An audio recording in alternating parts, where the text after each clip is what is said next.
Pronounce, नाम तो सुना ही होगा, सबको पता है। प्रोनाउंस में ऐसा क्या है? अच्छा ऐसा, तो ठीक है, देखते हैं। प्रोनाउंस के बारे में जानते हो? अच्छे से जानते हो? देखो, if you have attended your grammar classes properly, then it is for sure तुमको पता होगा that pronouns are words which are use in place of nouns. ठीक है, इतना तो सबको पता है। Now what are their categories, कितने टाइप्स के होते हैं बता सकते हो? How many types of pronouns are there? चलो 1 2 3, मैक्सिमम 4? नहीं, there are 9 types of pronounce. कितने? 9। व्हाट आर दे, जानना चाहते हो तो देखो।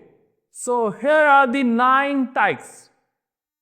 Personal, personal, possessive, demonstrative, interrogative, relative, empathetic, reflexive, indefinite and distributive. ठीक है, these are the 9 categories of pronouns जो तुमको याद करनी है, जो तुम्हारे लिए बहुत जरूरी, specially in higher classes. You must know the categories and their uses. Now, first of all, when we first learn in the beginning classes, especially in 2, 3, 4, when we learn about pronouns, first pronoun which we get introduce ourselves is personal pronoun. ठीक है, इससे हम सीखते हैं, we learn about personal pronoun, जो क्या होते हैं? he, she, है ना, it। बार बार मैं बच्चों को याद कराने के लिए ही शी बोल के बोलता हूं, ही शी इट। ओके, ये सारे हाँ personal pronoun. We,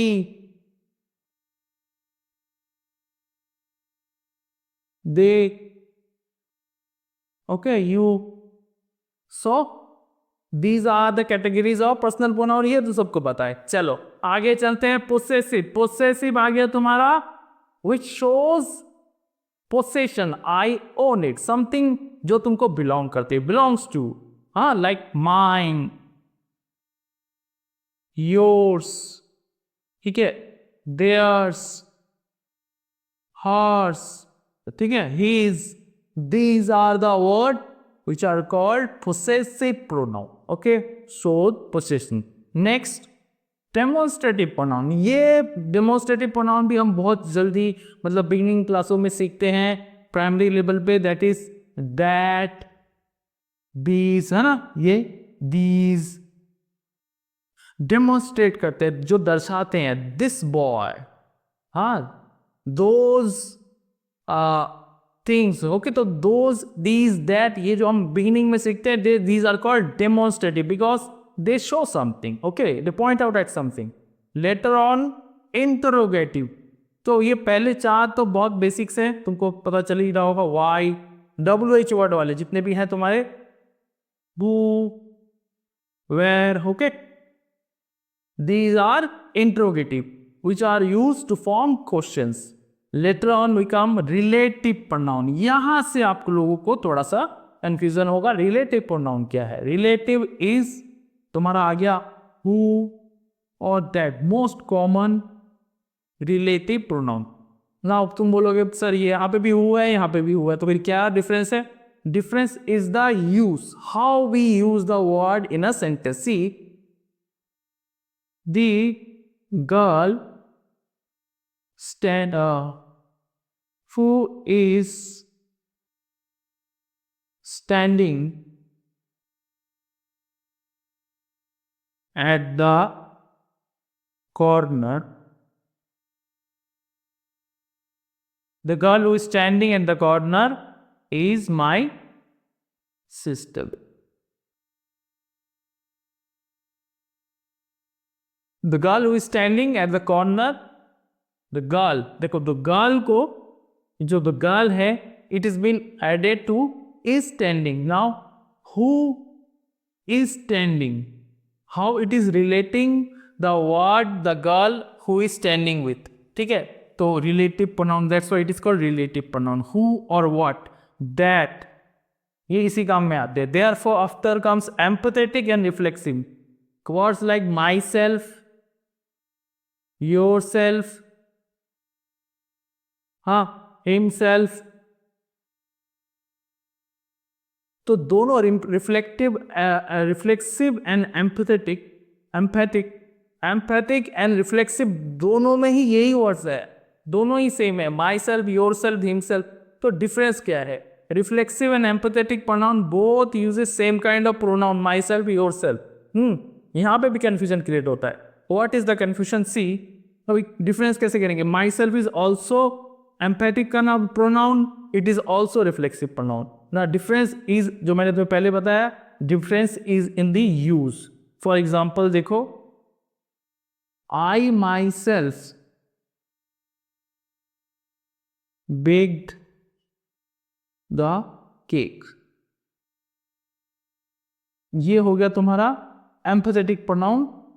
and same pronoun, I baked the cake myself. Now second one, अगर इसको मैं 1 2 कर दूं, now the sentence 1 is empathic pronoun and sentence 2 is reflexive pronoun. क्या डिफरेंस है? What is the difference? See the use, locate the verb that is baked. यहां पे baked से पहले आया, the my self has come before baked to give emphasis, and I baked the cake myself. Now myself comes after bake. When the word of myself, yourself comes after the word, therefore it would be a reflexive pronoun because the action coming back to the subject. And when it is emphatic pronoun when it is used before the word. I myself baked the cake. That is the difference. Now comes to indefinite pronoun. Indefinite जैसे नाम ही बताता है कि भैया definite कुछ नहीं है, तो इस तरह का someone, everyone, somebody, okay, इस तरह के word, these words are called indefinite pronoun and they are used as a subject in a sentence. Distributive pronoun like each, either, neither, ठीक है, इस तरह के words are called distributive pronoun and they are also used as a subject in a sentence and gives the sense to distribute things.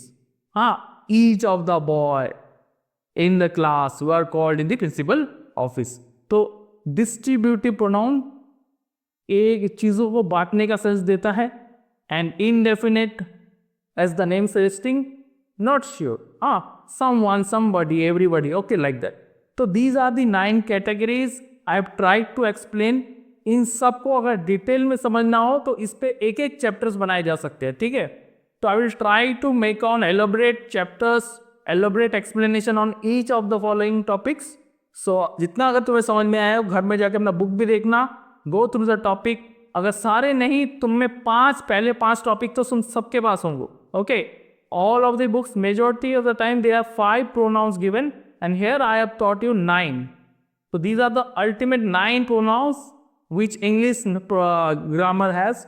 So all have been discussed here and in further detail I will try to explain in the future videos. तब तक के लिए टाटा, bye bye, see you. Okay, bye.